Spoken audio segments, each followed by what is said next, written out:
Bueno, buenos días a los integrantes del tribunal. Preside el doctor Manuel José Vial, un reconocido jurista chileno, entre otros cargos actualmente es presidente del Comité Nacional Chileno de la CCI, y el doctor Diego Gossis, de nacionalidad argentina, hoy radicado en Miami, uno de los abogados más reconocidos en el arbitraje internacional y de inversiones. Tenemos a mi izquierda la Universidad Peruana de Ciencias Aplicadas, que va a ser demandante en el caso, y a nuestra derecha la Universidad del Rosario de Bogotá, que va a ser demandada en el caso. Presidente.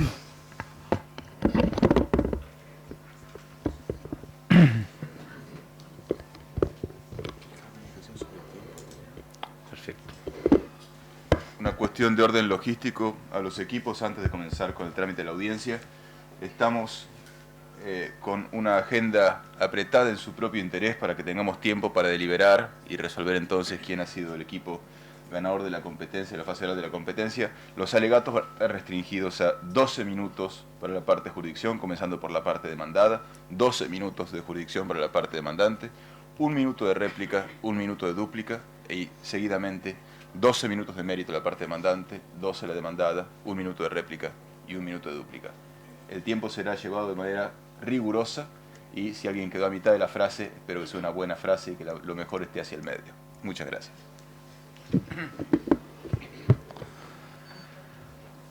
Muy buenos días.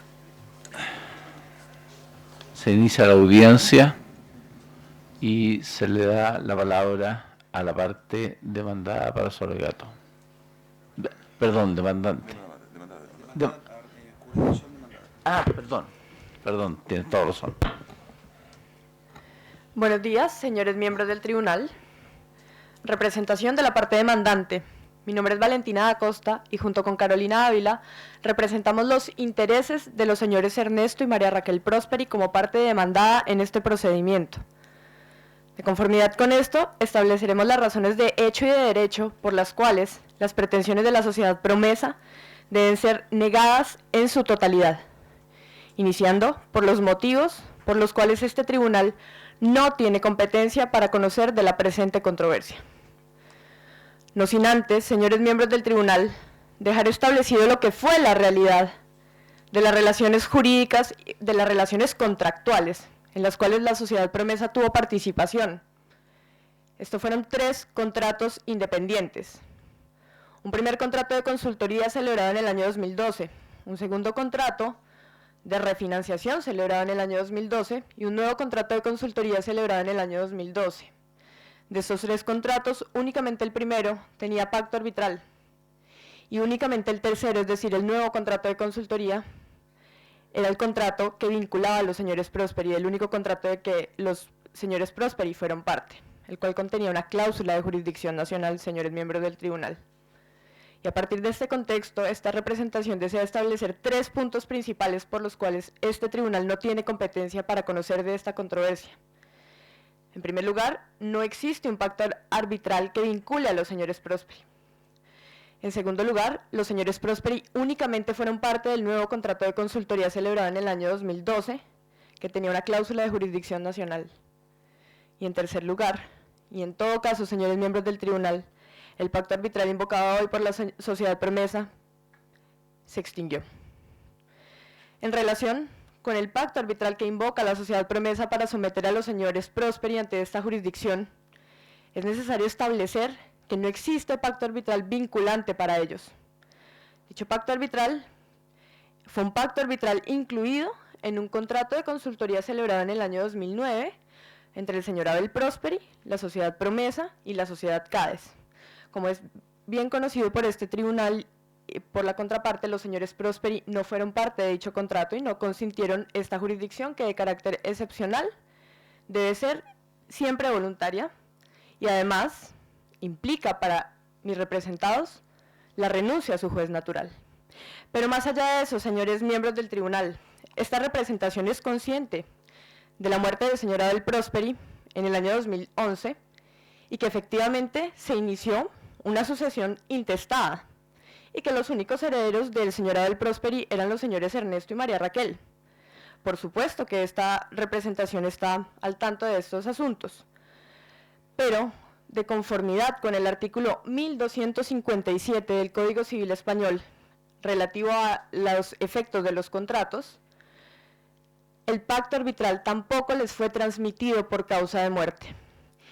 Y me permito dirigirme al artículo que invoco, puesto que en el artículo 1257 se encuentra la autorización de la legislación para excluir a los herederos de los efectos de los contratos que las partes celebren. Se encuentra en el artículo 1257 que los contratos solo producen efecto entre las partes que los otorgan y sus herederos, salvo, señores miembros del tribunal, salvo, en cuanto a estos, es decir, a los herederos, el caso en que los derechos y obligaciones que procedan del contrato no sean transmisibles, o por su naturaleza, o por pacto, o por disposición de la ley. Señores miembros del tribunal, en este caso existió un pacto contenido en la cláusula 21ª del contrato de consultoría celebrado por el señor Abel Prosperi, en el que se estableció, los remito a la página 8 de los hechos, cláusula 21ª, ninguna de las partes podrá ceder ni transferir, ni total ni parcialmente, por ninguna causa ni razón, ninguno de los derechos ni de las obligaciones nacidas de este contrato a terceros sin el consentimiento previo y escrito de todas las demás partes. Esto significa, señores miembros del tribunal, que dentro de los límites establecidos por la ley y dentro de lo permitido por la ley, las partes del contrato de consultoría establecen que por ninguna causa, lo que incluye sucesión mortis causa, se transmitirían las obligaciones que se derivaran del contrato de consultoría. Entre estas obligaciones, la obligación de solucionar controversias ante un tribunal arbitral, porque no sería aceptable que no se transmitieran los derechos sustanciales, pero se transmitiera una acción mediante la cual se reclamarían unos derechos sustanciales que nunca se transmitieron. Por esa razón, y a través de la cláusula 21ª, los señores Prosperi no recibieron las obligaciones de su padre ante su muerte, y precisamente por eso hacen una aceptación pura y simple de la herencia de su padre, porque confiaban, señores miembros del tribunal, que no se verían envueltos en una situación como la que acaece el día de hoy, y que no se verían siendo parte de un intento por someterlos a una jurisdicción que nunca consintieron. Ahora, y en relación al único contrato del cual los señores Prosperi fueron parte, esto es, el nuevo contrato de consultoría celebrado en el año 2012, que no tenía pacto arbitral, pero tenía una cláusula de jurisdicción nacional. Señores miembros del tribunal, con seguridad, la contraparte intentará crear una suerte de contrato ideal, un contrato ideal en el que va a buscar desconocer la independencia de los contratos celebrados por su representada a efectos de extender los efectos de un pacto arbitral a dos contratos independientes y más aún, incluir en esos contratos a los señores Prosperi cuando aquellos nunca fueron parte de tales relaciones contractuales. Y con eso me refiero, señores miembros del tribunal, a que en efecto, el día 19 de diciembre del 2012, la sociedad CADES copia en un correo electrónico a los señores Prosperi, que envía a la sociedad Promesa para efectos de dos objetivos. En primera instancia, celebrar un contrato de refinanciación con dicha sociedad porque tenían una obligación pendiente entre esas sociedades del contrato de consultoría del año 2009, obligación que, como mencioné, no fue transmitida por causa de muerte a mis representados. Es decir, que era una obligación que solo le concernía a esas partes resolver. Pero el otro objetivo de dicho correo electrónico era, como se establece en la página 9 de los hechos del caso, en donde la sociedad CADES le escribe a la sociedad Promesa: le adjunto la versión final del nuevo contrato de consultoría. A esos efectos, y teniendo en cuenta que los señores Prosperi fueron copiados, tuvieron la posibilidad de conocer el texto de dicho nuevo contrato de consultoría que fue adjunto. Y al conocerlo, deciden en los términos de dicho correo hacer un pago de $50,000. Un pago de $50,000 a cuenta de ese nuevo acuerdo que se celebraría. Ahora, debe entenderse que eso fue un pago parcial anticipado del nuevo contrato de consultoría que celebrarían 4 días después, señores miembros del tribunal, porque en primer lugar, los señores Prosperi no tenían ningún interés de pagar la obligación que se estuviera estableciendo en la refinanciación, y porque además es una práctica común en el tráfico de los negocios pagar anticipos de contratos para asegurar negocios, como se diría coloquialmente, para pisar el negocio. Y efectivamente lo logran, porque 4 días después se celebra el nuevo contrato de consultoría del cual ellos querían ser parte.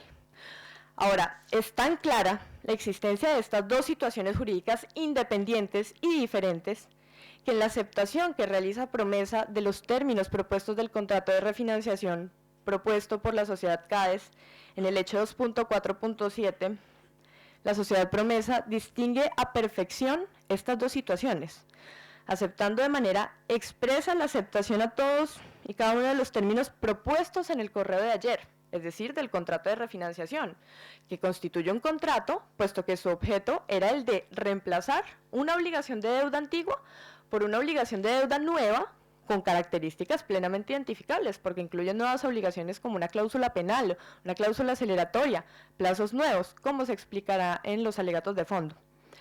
Pero también distinguen otra situación, y es la disposición a celebrar el nuevo contrato de consultoría. Estos $50.000 fueron el pago de ese nuevo contrato de consultoría, señores miembros del tribunal. Y simplemente para manera de confirmar, seguramente la contraparte aducirá el hecho 2.6.1, en la que la sociedad Promesa admite que la refinanciación únicamente fue entre CADES y Promesa. Y después habla del pago de $50.000 hecho por los señores Prosperi, alegando que eso se imputó al $1.000.000 que se estableció en este contrato de refinanciación. Señores miembros del tribunal, a la sociedad Promesa seguramente le siguen debiendo $1.000.000, porque ellos atribuyen los $50.000 a ese millón que le adeudan, ya que la sociedad Promesa no le quiere pagar y buscan a quién cobrarle ahora. Pero más allá de eso, señores miembros del tribunal, teniendo en cuenta que los señores Prosperi solo fueron parte de un nuevo contrato de consultoría que tenía una cláusula de jurisdicción nacional, expresó la última voluntad conocida de las partes y la única voluntad conocida de los señores Prosperi en relación a solución de controversias.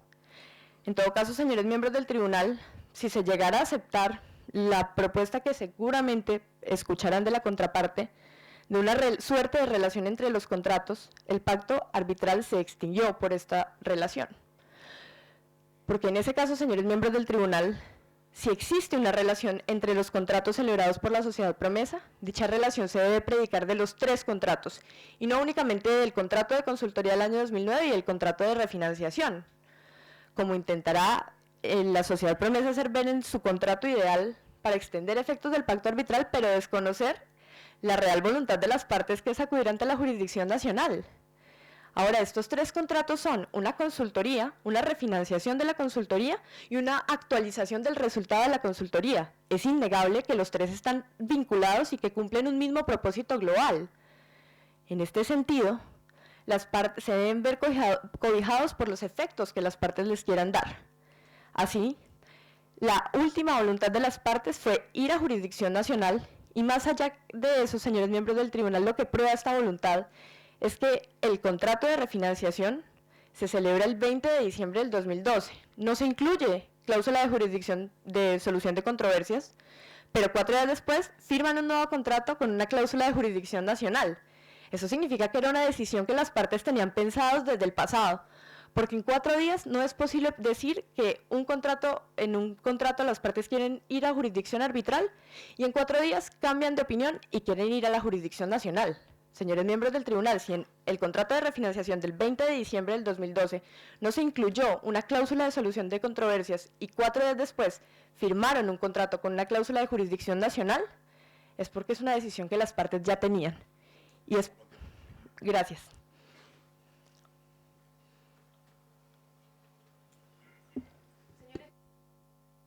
Tengan muy buenos días. Mi nombre es Rocío García.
suman una unidad y que ninguno de ellos los vincula al arbitraje, únicamente el último, que tampoco se tiene conocimiento si se cumplió o no de los hechos del caso. Señores árbitros, me gustaría darles un breve recuento de los 3 hechos más importantes de este caso. El primer hecho, que ya es conocido, es el contrato de consultoría, firmado entre el señor Abel Prosperi, CADES y Promesa. Este contrato contenía un convenio arbitral y quedó pendiente el pago de $850.000. El segundo hecho es la muerte del señor Abel Prosperi y las consecuencias que trajo para la relación contractual. A partir de esta muerte fueron sus únicos herederos, los señores Prosperi, quienes le sucedieron en todos sus derechos y obligaciones. Y el hecho 3 se inicia con el refinanciamiento realizado por los señores Prosperi y CADES, y juntamente con Promesa, del que también finalmente quedaron incumplidas todas las obligaciones. Pasaré a responder cada uno de los argumentos que ha esbozado la contraparte, señalando que en este caso ha existido una novación modificativa, con lo cual el convenio arbitral sigue vigente y sus efectos son vinculantes para los señores Prosperi. En primer lugar, la contraparte ha señalado que nos encontramos frente a 3 contratos independientes y que ellos no son partes ni del primer contrato ni del segundo, únicamente del tercero, que contiene una cláusula que nos lleva a las Cortes Ordinarias. Respecto al pacto que ha señalado en el contrato de consultoría, la cláusula 21ª, señores árbitros, el artículo 661 del Código Civil Español nos dice que por el solo hecho de la muerte del causante, sus herederos lo suceden en todos sus derechos y obligaciones. Es decir, el que se lleva el botín también se lleva la carga. Y en este caso, eso sucedió, porque este pacto que está en el contrato de consultoría no es aplicable mortis causa, únicamente para pacto entre vivos. Y lo demostraré a continuación. El pacto dice lo siguiente: ninguna de las partes podrá ceder ni transferir, ni total ni parcialmente, por ninguna causa ni razón, ninguno de los derechos ni de las obligaciones nacidas de este contrato a terceros, sin el consentimiento previo y escrito de todas las demás partes. Simplemente, señores árbitros, analizando esta cláusula contrario sensu, esto quiere o transferir, necesitaríamos el consentimiento de todas las partes. En este caso, el señor Abel Prosperi falleció. ¿Cómo? CADES o Promesa podrían dar su consentimiento para que el señor Prosperi falleciera y esto diera lugar a que sus herederos ocuparan su lugar en el contrato de consultoría. Por el contrario, lo que se ha señalado en el laudo ICC 2626 es que la tendencia dominante en la jurisprudencia sostiene que un acuerdo arbitral no solamente es válido entre las partes, sino también entre sus herederos, sus legatarios, sucesionarios y todos aquellos que adquieren obligaciones. La única excepción, señores árbitros, es cuando el mismo convenio arbitral tiene un pacto en el que se excluya directamente a herederos y sucesores, lo cual no ocurrió en el presente caso. Esta cláusula solo incluye cesión y transferencia entre vivos, mas no mortis causa, con lo cual los señores Prosperi heredaron todos los derechos y obligaciones, incluyendo el convenio arbitral. Posteriormente, los señores Prosperi, conjuntamente con CADES, refinanciaron la deuda, y este refinanciamiento tiene naturaleza de innovación modificativa, y no extintiva como ha pretendido señalar la contraparte. ¿Y esto por qué, señores árbitros? Porque para que exista una innovación extintiva, el Código Civil en el artículo 1204 nos ha dicho: solo tenemos 2 caminos. O las partes lo declaran terminantemente, o existe incompatibilidad de obligaciones. En este caso, no se ha dado ninguno de los 2 supuestos. Justamente como la misma parte ha reconocido, nos encontramos ante un refinanciamiento. Un refinanciamiento es continuar la misma relación, continuar con la misma obligación, simplemente cambiar pequeños aspectos. Quería preguntarle si a usted le parece que las modificaciones que tuvo el contrato de 2009 en relación con la contratación de fines de 2012 son modificaciones insustanciales, si el cambio de la moneda, el cambio del lugar de pago, la forma de pago, el precio, la inclusión de una cláusula penal, ¿le parece a usted que son cambios relativamente insustanciales que no hacen aplicable esta norma? No diría que son insustanciales, pero diría que no completan el estándar que nos exige el Código Civil Español. El Código Civil Español nos requiere incompatibilidad de obligaciones, que ambas obligaciones no puedan coexistir entre sí. ¿Pueden coexistir obligaciones de pagar en marmitaños o en dólares cuando hay, según los hechos, una tasa de cambio muy diferente, de pagar en un banco, pagar en el otro? ¿Cómo logra compatibilizar usted esas cláusulas? Justamente en el contrato de consultoría se estableció que el pago se haría en marmitaños, pero al tipo de cambio efectivo a la fecha de cambio, es decir, que finalmente es prácticamente lo mismo que lo que se estableció en el contrato de refinanciamiento. En el contrato de refinanciamiento se estableció que el pago se haría en dólares, también al tipo de cambio de la fecha de pago. ¿El tipo de cambio del que estamos hablando es el tipo de cambio cuál? De Marmitaña. ¿Hay un solo tipo de cambio en Marmitaña? En estos momentos no, porque hay un desdoblamiento del tipo de cambio. ¿Y en el momento que se contrató? En el momento que se contrató el refinanciamiento, había otro tipo de cambio. Okay. Gracias. El tema del desdoblamiento del tipo de cambio, porque la contraparte seguramente esbozará un argumento de que se ha tornado excesivamente onerosa la prestación, lo desarrollará mi compañera de fondo, determinando dichos aspectos. Ahora, prefiero concentrarme en los temas netamente arbitrales. ¿Por qué los señores Prosperi son parte de este arbitraje? ¿Y por qué el convenio arbitral sigue vigente? Como venía señalando, no existe incompatibilidad de obligaciones, porque es cierto, señores árbitros, había una deuda de $850.000 que pasó a ser de $1 millón. Luego se estableció una cláusula penal, se estableció la mora automática, la caducidad de todos los plazos y también el cambio de la moneda al momento del pago. Pero estas alteraciones no son esenciales, señores árbitros. No son modificaciones que conviertan en incompatibles ambas obligaciones. El objeto del contrato sigue siendo el mismo, no se ha cambiado. Únicamente lo que se ha hecho es refinanciar la deuda que ya existía. Es la misma relación obligacional. Y respecto al tema de la declaración terminante, no ha existido en este correo electrónico ni en la respuesta de promesa una declaración terminante de extinguir las obligaciones. Por el contrario, el Tribunal Supremo Español nos ha dicho que cuando exista una duda respecto a la verdadera intención de las partes, respecto de qué es lo que quisieron hacer, deberá entenderse siempre que nos encontramos ante una novación modificativa. Y en ese sentido, pasando al tercer punto mencionado por la parte, tenemos que tener en consideración uno de los principios básicos del arbitraje, señores árbitros: la separabilidad y la autonomía de la cláusula arbitral. Se ha dicho que una novación o cualquier acto extintivo no puede tener por efecto dejar inoperativo el convenio arbitral, y así ha sido reconocido en casos arbitrales como el caso Cosiac versus Consorcio Luchetti, en el que se dijo que aún así las partes hayan celebrado una novación, para que la novación pueda tener efecto sobre el convenio arbitral, tendría que señalarse específicamente.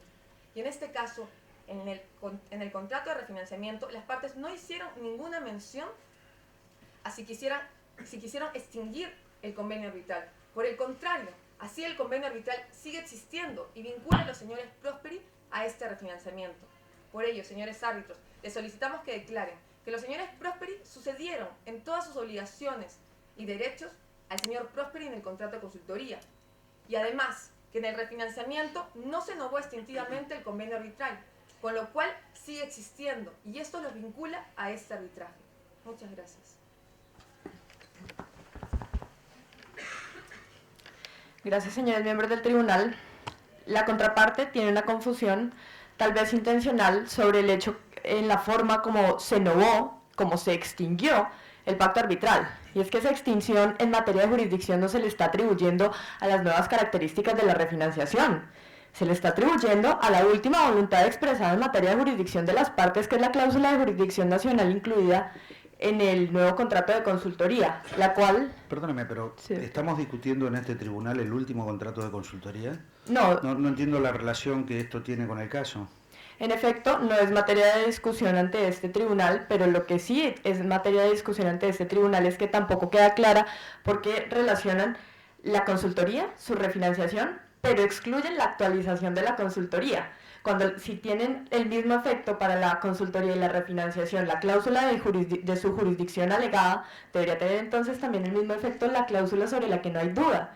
y es la cláusula de la actualización de la misma Perdón, consultoría. pero, ha logrado confundirme, doña abogada, porque creí escuchar que usted dijo que no estábamos discutiendo acá el último contrato, y ahora me acaba de parecer que usted está pretendiendo vincularlos nuevamente.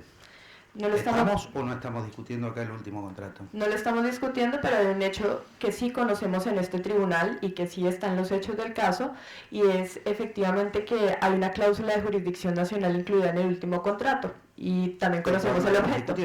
Pero al tener un objeto que se relaciona en la misma forma en que se relacionan los otros contratos, como bien expresa la contraparte, al conocer el objeto y conocer la cláusula de jurisdicción nacional, sí conocemos la voluntad de las partes de acudir a la jurisdicción nacional. Gracias. Gracias.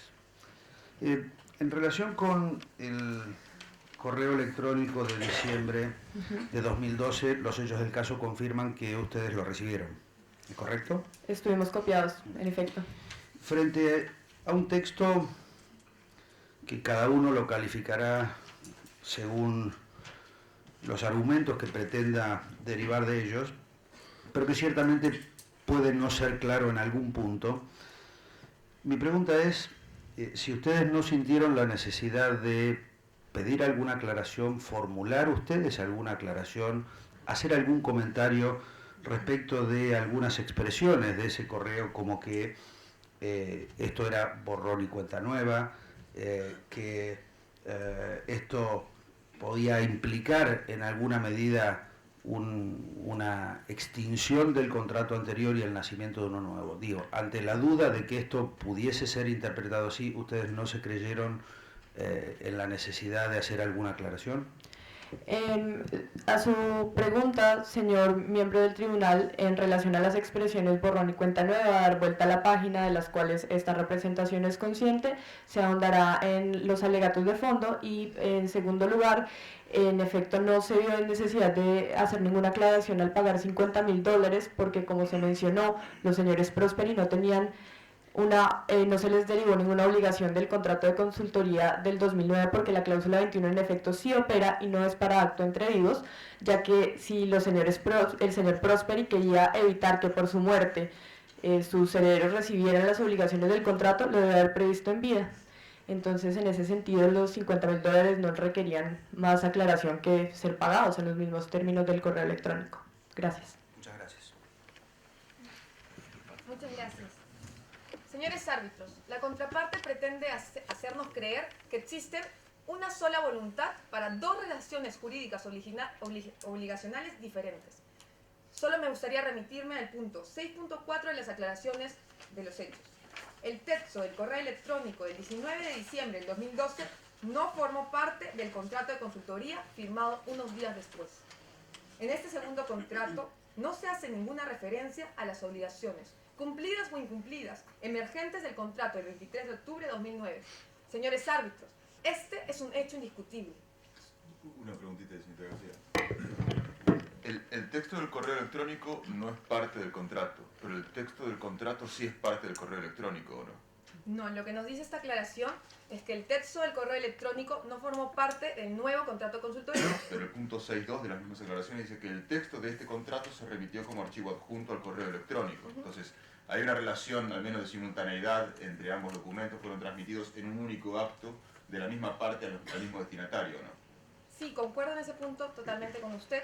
Es cierto que se mandó mediante un mismo mecanismo, un medio electrónico, el texto del refinanciamiento en el mismo correo electrónico y adjunto el nuevo contrato de consultoría. Y el nuevo contrato de consultoría fue firmado por las partes 4 días después de que Promesa aceptó el refinanciamiento.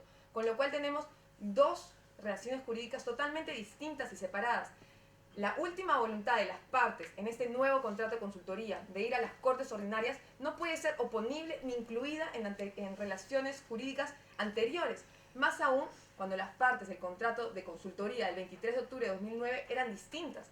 Él, el señor Abel Prosperi, Promesa y Cádiz. Ellos pactaron el pacto arbitral y fue a través de la sucesión que los señores Prosperi están obligados al convenio arbitral. Y quienes pactaron el nuevo contrato de consultoría fueron Cádiz, los señores Prosperi y Promesa. Puede ser que dentro de esas negociaciones ellos decidieran ir a las cortes ordinarias, pero esa voluntad no está vinculada con la voluntad exteriorizada anterior. Le hago una pregunta quizás para terminar de entender la manifestación que nos realiza. Dice, el correo electrónico es completamente separado del contrato que estaba junto a él. Sí. La referencia al pago a cuenta de los montos que fueran debidos luego en el segundo contrato, ¿estaba en el correo electrónico o no estaba en el correo electrónico? Digo, hay un pago de $50.000 que se hizo 2 horas después del correo, ¿sí? ¿Se había firmado ya el contrato? El nuevo contrato de consultoría Sí. no se había firmado. Entonces, solo del texto del correo electrónico surge que se haría un pago de $50.000 bajo el contrato nuevo. Lo que sucede, señores árbitros, Le pido para que la transcripción lo refleje si está de acuerdo o no está de acuerdo con esa información. estoy de acuerdo en que este pago se hizo por el refinanciamiento, no por el nuevo contrato de consultoría. Este pago de los $50.000 se hizo por el refinanciamiento. El refinanciamiento era por $1 millón y por eso ahora Promesa pretende el pago de $950.000. Pero $1 millón pagado en 10 cuotas de 100.000 Sí. y 50.000 aparte. 50.000, si me permite remitirme al texto del correo, dice: Por favor. como prueba de la seriedad de nuestras intenciones, esta misma tarde transferiremos a vuestra cuenta una suma de $50.000 que será considerada como un pago a cuenta del nuevo acuerdo. El nuevo acuerdo era este refinanciamiento. Recordemos, señores árbitros, primero en el tiempo, primero en derecho. Hay que imputar los pagos a las obligaciones existentes. Este refinanciamiento se celebró al día siguiente cuando Promesa envió su aceptación a CADES y a los señores Prosperi. El nuevo contrato de consultoría se celebró 4 días después. Cuando hicieron referencia a nuevo acuerdo, se refería al refinanciamiento, señores árbitros. Y el hecho de que este correo diga que se pagarían $1 millón en 10 cuotas bimestrales a partir del 1 de abril del 2013 no cambia su razonamiento. Hay que hacer una interpretación sistemática del correo electrónico. En la primera parte bien nos dicen, las cuotas serían de 100.000 cada una. Y en el último párrafo nos dicen, vamos a hacer un pago a cuenta de 50.000. Entonces, lo que se debe entender, lógicamente, es que de la primera cuota de $100.000 debemos descontar el pago a cuenta de $50.000. Entonces, en la primera cuota deben pagar únicamente los señores Prosperi $50.000. Conjuntamente con CADES, por supuesto. Okay.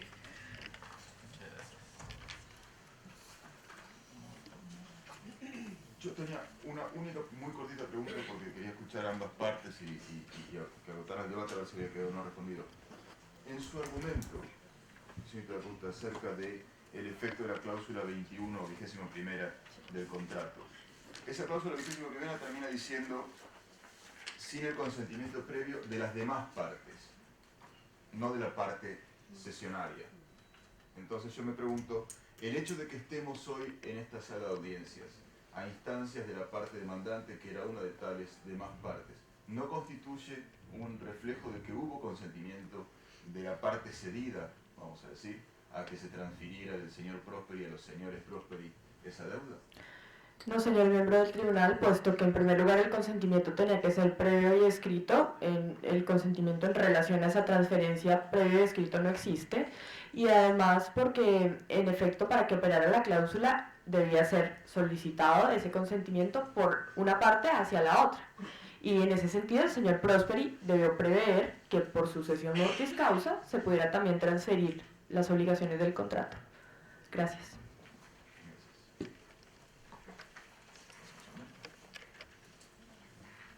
Señores árbitros, si me permiten solucionar el tema técnico primero. Ahí está bien. Está, perfecto. Señores árbitros, mi nombre es Sonia Queija y tengo a mi cargo el desarrollo de los argumentos de fondo, por los cuales la presente demanda debe ser declarada fundada en todos sus extremos. Señores árbitros, a vuestro tribunal le solicitamos lo siguiente. Primero, que ordenen a los señores Prosperi y a CADES el pago solidario de $950.000. Y segundo, que ordenen a los demandados también el pago solidario de la penalidad establecida en el refinanciamiento. Sobre nuestra primera pretensión, tenemos como primer argumento que los señores Prosperi formaron parte del refinanciamiento. Si bien la contraparte podrá alegar que por el simple hecho de estar copiados en un correo electrónico, eso no significa que automáticamente son parte de un acuerdo, y menos que se obligan a este. Sin embargo, señores árbitros, los señores Prosperi no ofertaron por el hecho de estar copiados en un correo electrónico. Ofertaron con algo mucho más importante. Ofertaron con sus hechos. ¿Qué decía el correo electrónico? Como muestra de la seriedad de nuestras intenciones, depositaremos $50.000. ¿Qué sucedió? 2 horas más tarde, desde la cuenta de los señores Prosperi, se realizó un depósito de $50.000. ¿Cómo debemos entender este acto, señores Prosperi, sino de la única manera en la que puede ser entendida? Que este pago representaba también su voluntad de obligarse conjuntamente con CADES al contenido de refinanciamiento. Señores árbitros, ¿cuál era la apariencia que se generó para nuestra representada? Analicemos los hechos. Primer hecho, los señores Prosperi ya eran deudores solidarios de Promesa, a consecuencia de haber heredado las obligaciones del contrato de consultoría del 2009. Segundo acto, los señores CADES envía un correo ofreciendo un refinanciamiento de la deuda que también había asumido los señores Prosperi, copiando a estos. Tercer acto, CADES señala que no cuenta con los fondos necesarios para asumir esta obligación. Y finalmente, en el refinanciamiento se dice, pagaremos $50.000. ¿Y qué sucede 2 horas más tarde? Se pagan $50.000. Este conjunto de hechos, señores árbitros, nos llevan a que nuestra representada, por supuesto que entendió en ese momento que los señores Prosperi también se estaban obligando al contenido del refinanciamiento. El derecho, señores árbitros, se sustenta en hechos. Solicitamos también que se ordene el pago solidario, porque como ya señalamos, al haber operado una novación modificativa, se conservan todos los aspectos que no se hubieran modificado con el refinanciamiento. Es decir, si en el contrato de consultoría se pactó solidaridad y esta no fue modificada, la solidaridad se conserva. Ahora bien, señores árbitros, hemos demostrado entonces que los señores Prosperi están obligados al pago de $950.000. Como segundo argumento, en subsidio de que consideren que el primer argumento no tiene amparo, los señores Prosperi igualmente se encontrarían obligados al pago de $950.000, toda vez que habría operado un negocio expromisorio. ¿En qué consiste, señores árbitros, el negocio expromisorio? Pues es un acuerdo entre un acreedor y un deudor para que un tercero ingrese en esta relación contractual. Esta figura es regulada de manera expresa en el artículo 1205 del Código Civil Español. En este caso, señores árbitros, con el pago de los $50.000, los señores Prosperi habrían ingresado a esta relación, ingresado en la misma calidad que ya tenía CADES, es decir, en calidad de deudor. Lo que ha señalado la doctrina al respecto, específicamente Vasosabal, ha dicho que si con la expromisión ingresa un tercero y no excluye al deudor primitivo, como es en este caso, lo que se entiende es que los dos se obligan de manera solidaria. Incluso bajo este segundo camino, señores árbitros, la conclusión sigue siendo la misma. Los señores Prosperi se encuentran obligados de manera solidaria al pago de $950.000. Ahora bien, señores árbitros, respecto a nuestra segunda pretensión, los señores Prosperi y CADES están igualmente obligados al pago de la penalidad establecida en el refinanciamiento. Por una sencilla razón, señores árbitros. Si son parte del refinanciamiento, que incluye una penalidad en caso de incumplimiento, e incumplen, por supuesto que se les debe imputar los efectos de esta penalidad. En este caso, la contraparte, de acuerdo a los hechos del caso, ha sostenido que la cláusula penal debe ser reducida porque es abusiva, leonina y arbitraria. Al respecto, señores árbitros, el Código Civil Español no ha recogido de manera expresa la posibilidad de reducir una cláusula penal en caso ésta sea excesiva. Por el contrario, lo que sí ha señalado la jurisprudencia del propio Tribunal Supremo Español es lo siguiente, que la moderación de una cláusula penal procede cuando se ha incumplido en parte la total obligación. El precepto del artículo 1144 no consiste en rebajar una cláusula penal en caso ésta sea excesiva. La doctrina también acompaña este razonamiento, señores árbitros. Ignacio Marín ha señalado, por ejemplo, que la moderación de la pena por razones de equidad, en caso ésta sea considerada excesiva, no encaja en nuestro ordenamiento jurídico. Entonces, señores árbitros, no es posible que la contraparte sostenga lo que ha venido sosteniendo hasta este momento. Sin embargo, señores árbitros, en el supuesto negado de que sí fuera posible reducir una cláusula penal en caso ésta sea excesiva, en este caso la cláusula penal no es ni excesiva ni es arbitraria. no es excesiva por una sencilla razón, porque el monto de 0.12% no tiene, en este caso, un límite que lo vuelva excesivo. Por el contrario, el estándar que aplica el Código Civil Español es la libertad al momento de pactar este tipo de penalidades. Por el contrario, señores árbitros, el propio Tribunal Supremo Español ha señalado en la sentencia 1057 del año 2007, en un caso similar, que una penalidad de 0.12% por cada día de atraso en el cumplimiento de una obligación es un monto perfectamente razonable y no resulta de ninguna manera excesivo. Y por supuesto, señores árbitros, que tampoco se trata de una cláusula arbitraria. Algo arbitrario, bajo nuestro entendimiento, es algo impuesto de manera unilateral por una de las partes. En este caso, ¿cómo Promesa pudo haber impuesto de manera arbitraria una penalidad si es que la propia contraparte fue quien propuso, con el refinanciamiento, que se pactara una cláusula penal? En este caso, el argumento de la contraparte carece de todo asidero jurídico y fáctico. Ahora bien, señores árbitros, en caso la contraparte sostenga que en este caso el cumplimiento de la penalidad debe ser reducida por excesiva onerosidad, en este caso no es posible aplicar la cláusula rebus sic stantibus por dos motivos. El primero de ellos, como ya ha señalado la doctrina, para poder aplicar a una situación en concreto la reducción porque la prestación ha devenido en excesivamente oneroso, la parte no debe encontrarse en incumplimiento. Veamos los hechos, señores árbitros. En abril de 2013 se produjo el incumplimiento y la caducidad de todos los plazos. El evento que habría generado la excesiva onerosidad, que consiste en el desdoblamiento del tipo de cambio, se generó en agosto de 2013. La contraparte ya se encontraba en incumplimiento en el momento en el que se produjo el evento que generó la excesiva onerosidad. Es por ello que no resulta aplicable. Y segundo, señores árbitros, y un motivo incluso mucho más esencial, que si vuestro tribunal considerase que es posible reducir, en este caso la penalidad, por ser excesivamente oneroso, se generaría, al contrario, un perjuicio para nuestra patrocinada.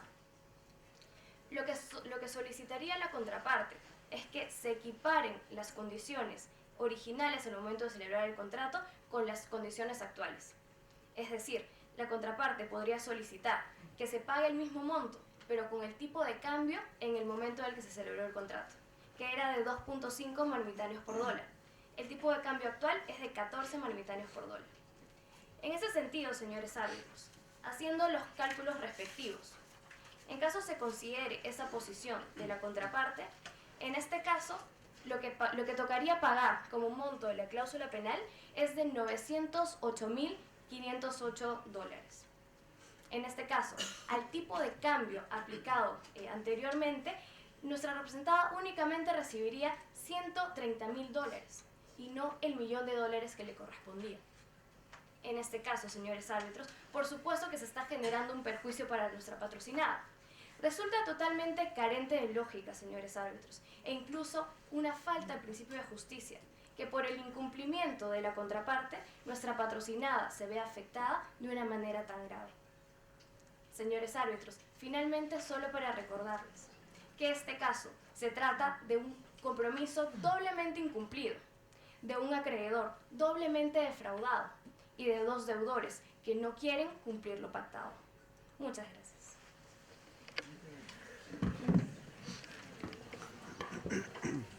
Me gustaría preguntarles, abogadas, lo mismo que le pregunté a la contraparte, en relación con la poca claridad del correo electrónico de diciembre de 2012, porque según escuchamos, su argumento es que no se trata de una novación extintiva, sino apenas una modificación de los términos de un contrato.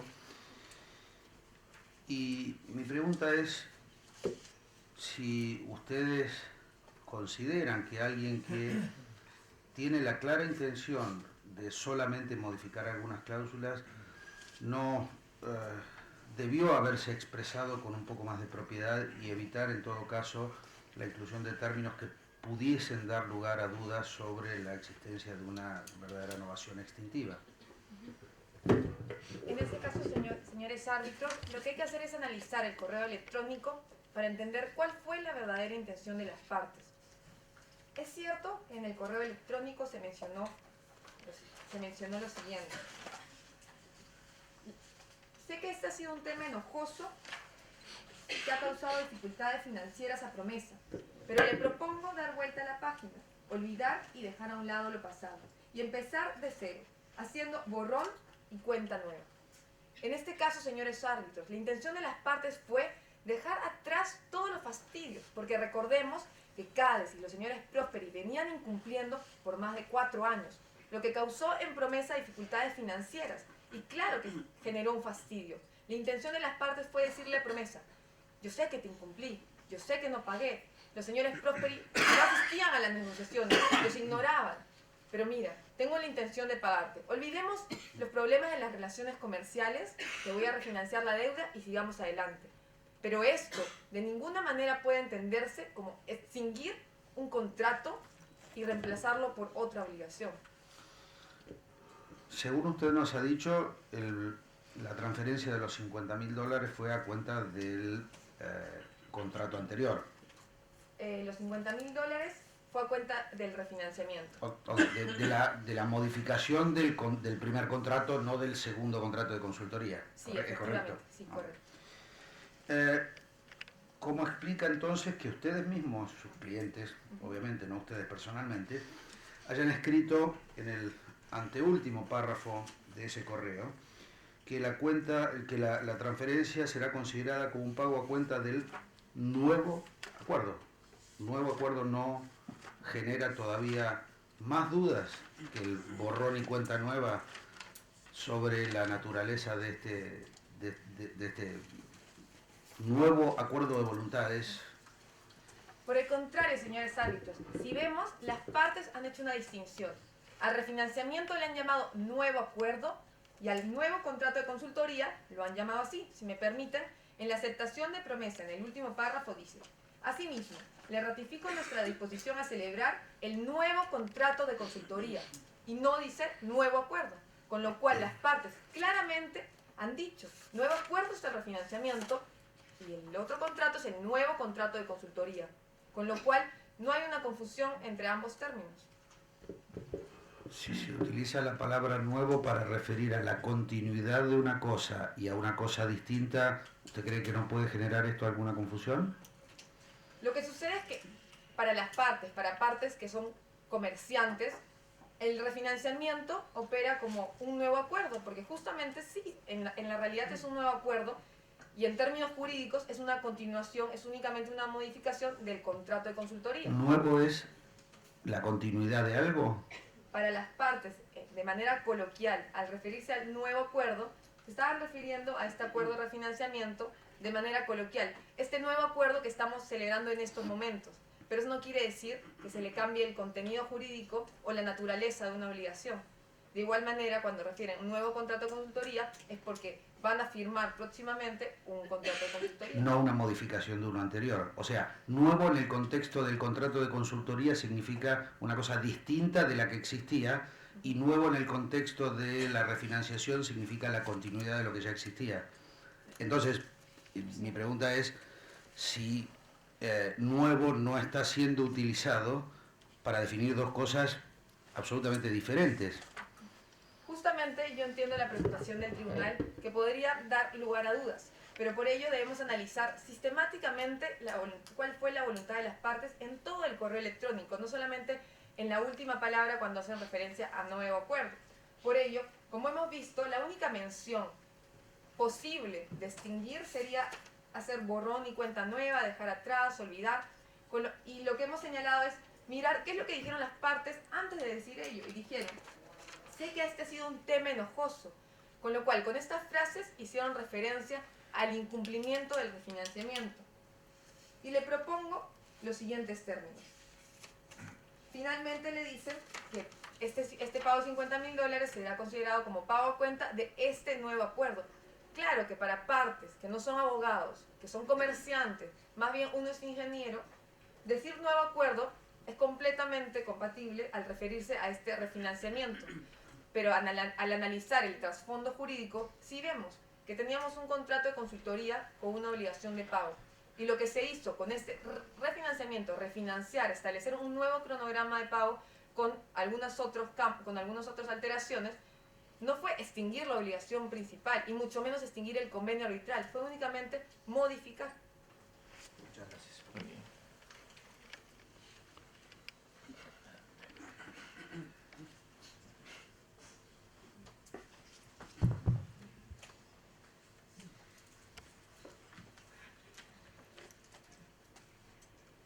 Buenos días, señores árbitros. Buenos días a la contraparte y a los demás asistentes. Mi nombre es Carolina Ávila y representando a nuestros representados, los señores Abel y María Raquel Prosperi, perdón, Ernesto y María Raquel Prosperi, haremos mención y contestaremos cada uno de los puntos referidos por la contraparte en materia de fondo. Y en este sentido es necesario hacer una precisión preliminar. Y es que no estamos ante una parte que ha sido defraudada doblemente. Estamos ante una parte que quiere desconocer sus propias palabras refiriendo que son meros coloquialismos.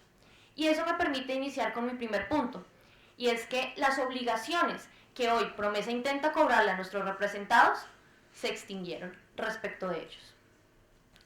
En segundo lugar, referiré que la cláusula penal sí es leonina y sí se debe reducir. Y finalmente haré referencia a que existió una excesiva onerosidad, no de la cláusula, de todo el contrato, que implica renegociar los términos del contrato. En ese sentido, respecto del primer punto, la obligación de pago se ha extinguido, señores árbitros. Porque es que la contraparte intenta leer convenientemente ciertas partes del correo, pero lo que en efecto leyó es que CADES se refiere en primera persona en ese correo. CADES ha estado haciendo esfuerzos, CADES propone dar vuelta a la página, y si bien hay con posterioridad menciones en plural, son menciones en plural de la empresa, de CADES como persona. Pero cuando propone los términos del contrato de refinanciamiento, que así denomina la contraparte, habla en primera persona. ¿Eso qué implica? Que es CADES el deudor, que está proponiendo los términos de un nuevo contrato, como bien lo dice la contraparte. Porque contrato, acuerdo, señores árbitros, como lo dice la contraparte también, si no son abogados, si no son ingenieros, son sinónimos. En ese sentido, cuando las partes hacen referencia a lo nuevo del pago de $50,000, eso nuevo es el nuevo contrato de consultoría, que es lo único verdaderamente nuevo. La deuda anterior ya existía. Por eso, por un lado, esos $50,000 son solamente el pago de nuestros representados a un último contrato del que sí hacen parte, y ese correo electrónico lo que hizo fue novar la obligación del contrato de consultoría propuesto por CADES y aceptado por Promesa. Perdóname, simplemente para entender, lo que usted está diciendo es que los $50,000 se aplicaron a cuenta del nuevo contrato de consultoría y no del nuevo o viejo modificado contrato de refinanciación. Así es. Entonces lo que usted está diciendo es que el pago de $50,000 se hizo 3 días antes, por lo menos, o 4 días antes de que el contrato efectivamente existiera. Así es. Okay. Y se hizo, como dijo mi colega Valentina, a título de pago anticipado, para asegurar la firma de ese contrato. Es por eso que ese pago no se puede imputar al correo electrónico, al contrato de refinanciación, y que ese correo fue una innovación entre CADES y Promesa. Porque la contraparte, señores árbitros, cita doctrina a efectos de establecer que la solidaridad se mantiene.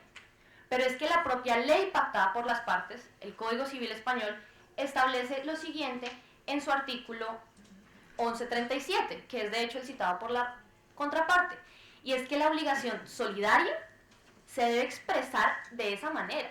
No se puede entender que ante la ausencia hay una obligación solidaria. Sin embargo, lo que sí establece el Código Civil en el artículo 1143 es que en virtud de la solidaridad, un acreedor solidario y un deudor solidario pueden novar una obligación, extinguirla e iniciar la nueva. Únicamente entre ellos, no con los acreedores y deudores que no hicieron parte de la novación. Y en materia de fondo eso fue lo que sucedió.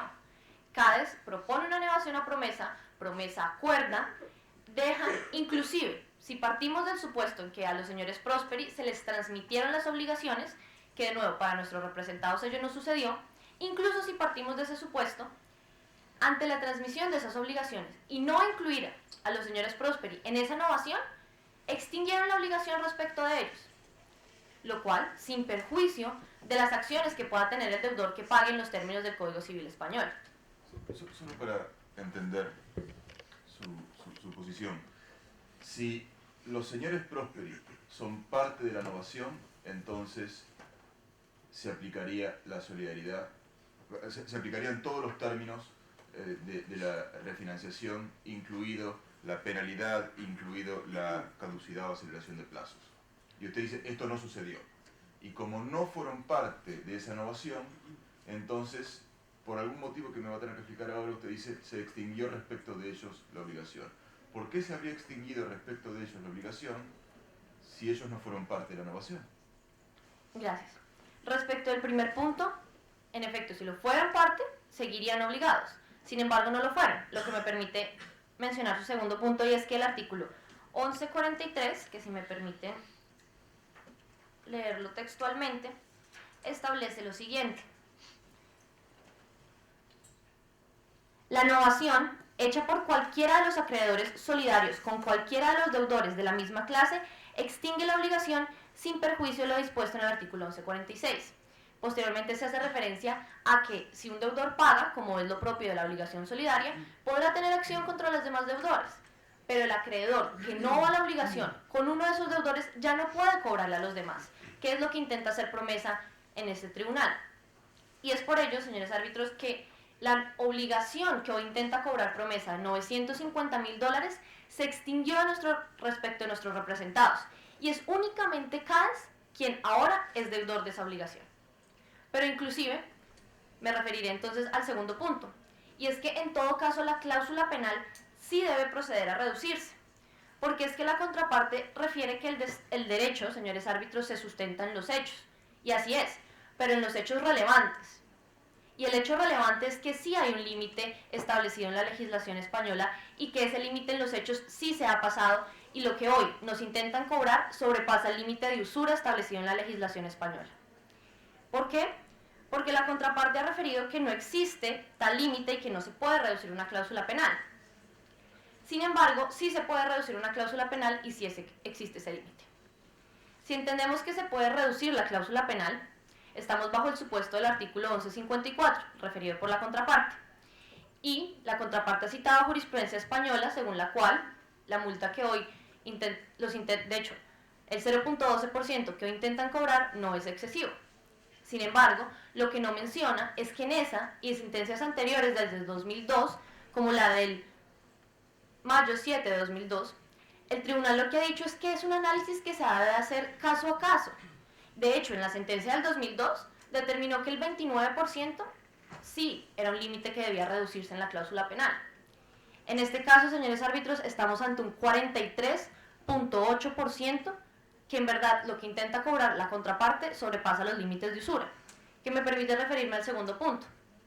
Y es que si nos remitimos a los términos del correo, que es la página número 10 de los hechos del caso, se establece: en caso de incumplimiento, nos comprometemos a pagarle una multa equivalente a 0,12% del saldo por cada día de demora en el pago. Si bien, señores árbitros, las partes hacen referencia o denominan multa, ¿qué vemos de la lectura de este artículo? Bueno, de este correo electrónico. Que la función de la cláusula es penar cada día de demora. Es penar desde el momento en que se exige la obligación hasta el momento del pago efectivo. Es penar la demora. Es ser un interés de demora. Eso es la funcionalidad de esta cláusula. Y de acuerdo al artículo 281 y 284 del Código Civil Español, la interpretación que se le da a una disposición debe ser en virtud de la funcionalidad y de un efecto útil de esa cláusula, no únicamente de su mera denominación o sentido literal, porque ante la contradicción debe prevalecer la funcionalidad de la cláusula. Y la funcionalidad es ser un interés moratorio, que de acuerdo a la Ley 23 de 1908 de España, del Reino de España, se establece como usura el interés notablemente superior al regular del dinero de acuerdo a las circunstancias del caso. Ese límite... Solo una pregunta, si por algún motivo este tribunal considera que eso es una penalidad o multa que persigue un interés distinto, que persigue una finalidad distinta a la del interés, ¿se aplicaría igual la norma sobre usura? Sí, señor árbitro. En primer lugar, se aplicaría porque así lo ha determinado el Tribunal Español en sentencia de mayo 7 del 2002, en la que estableció precisamente que si bien la cláusula penal puede tener otras finalidades en la legislación civil, no escapa de los límites de usura establecidos en el Código. Uno, ese es el entendimiento que se le debe dar. Y dos, incluso si estamos ante el supuesto de una cláusula penal, como lo referí en mi primer punto, se debe reducir porque es una cláusula que también incumple con este monto. Es por ello que hago referencia a la legislación de usura, que establece en materia en la que nos encontramos que el límite, de acuerdo a la ley 36 de 2014 de usura, es del 8.75%. Como lo pueden ver, señores árbitros, un interés del 43.8% a todas luces supera este límite y por ello debe ser reducido. Inclusive, hay otros referentes en la legislación española. La ley de operaciones comerciales refiere 16%, la ley del consumo refiere de nuevo este 8.75%, en materia de operaciones comerciales también se refiere a un 8.05%. Todas límites de la legislación española que se sobrepasan por lo que hoy la contraparte intenta cobrar. A su vez, señores árbitros, quisiera hacer referencia a otro argumento señalado por la contraparte, y es que en este caso sucedió un negocio expromisorio. Sin embargo, no sucedió tal negocio ni respecto de la deuda ni respecto de la cláusula, porque es que en los términos del artículo 1205, citado por la contraparte, el negocio expromisorio que implica innovar debe tener el consentimiento del acreedor, consentimiento previo. Entonces, lo que nos intenta hacer la contraparte es decir que ellos sí consintieron, pero no dijeron nada, y nuestros representados sí eran los que debían decir a todo momento no estamos obligados, ser claros con los términos, pero no ellos. Ellos simplemente intentan desconocer las palabras y la voluntad de las partes. Finalmente, señores árbitros, haré referencia breve a la excesiva onerosidad. Y es que sí existió una excesiva onerosidad porque sí había otro tipo de cambio, y no es respecto de la cláusula penal únicamente, es respecto de todo el contrato, cuya prestación hoy asciende en casi 6 veces lo que era la prestación inicial, porque debido al desdoblamiento cambiario hay un aumento del 560% de la obligación. Y en este punto, nuestra representación simplemente quiere concluir con las cifras, porque la cifra referida por la contraparte no es lo que es la cláusula penal. La contraparte refiere que la cláusula es de $900. Ello no es así. El 0.12% es $1.104 por día. Hoy, aproximadamente, señores árbitros, la cláusula penal es de $1.003.200, no 900.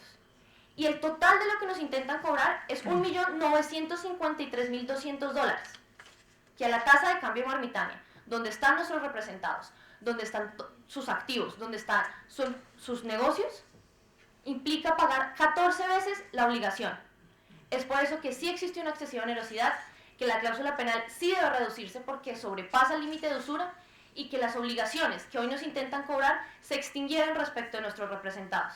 Por estas razones, se les solicita declinen competencia, en primer lugar, sobre la presente controversia, y en segundo lugar, desestimen las pretensiones de la parte demandante y de manera subsidiaria declaren que la obligación de pago se ha extinguido respecto de nuestros representados. En segundo lugar, que declaren de manera subsidiaria que existió una excesiva onerosidad y que finalmente en todo caso declaren que la cláusula penal es leonina y debe procederse a su reducción. Muchas gracias. Una pregunta cortísima, solo de números. Entendí que usted decía el interés equivale a $1.104 por día, ¿correcto? Sí, 1.140. 1.140, que sería el 0,12% del saldo adeudado que intenta cobrar promesa, que es $950.000. O sea que usted reconoce que los $50.000 por la cuenta del millón. No, señor árbitro, lo hacemos con base en las pretensiones de la contraparte, que es lo que están solicitando. Gracias.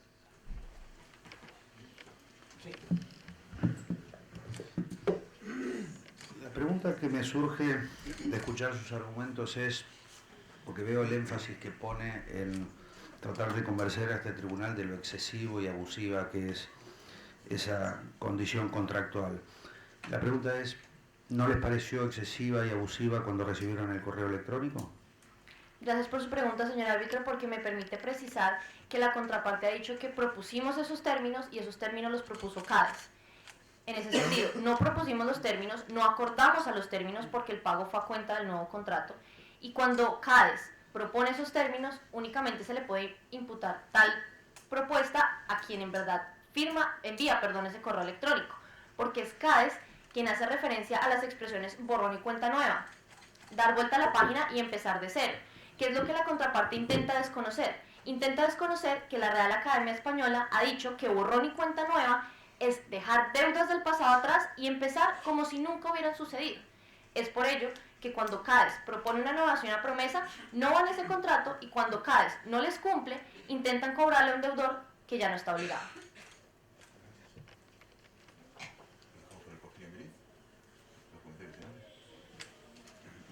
En aras del tiempo, sobre todo el tiempo insumido y el que tenemos por delante, vamos a pedir a las partes que sus comentarios de réplica y dúplica nos los hagan llegar en sus escritos posteriores a la audiencia, y creo que con esto podemos dar por terminadas las presentaciones orales de las partes.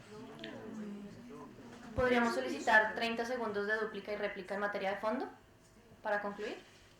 ¿O un minuto? 30 segundos. Muchas gracias.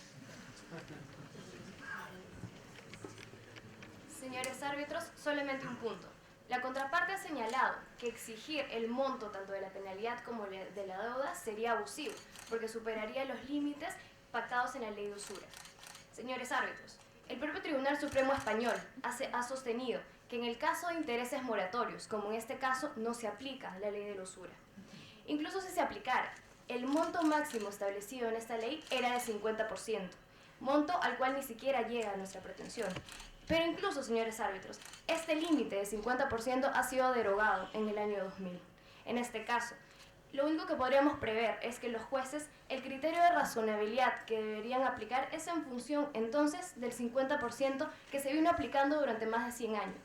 Este límite no ha sido superado por nosotros. Muchas gracias.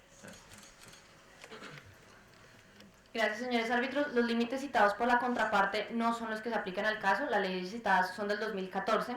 Pero en todo caso, el punto que quiere resaltar esta representación es que crearon el contrato ideal. Intentan coger del primer contrato la cláusula compromisoria, del segundo contrato la obligación y del tercer contrato las partes, con lo cual intentan cobrarle a quien ya no adeuda ese dinero, el que sí le adeuda, la parte que no quiso venir ante este tribunal. Muchas gracias. Gracias.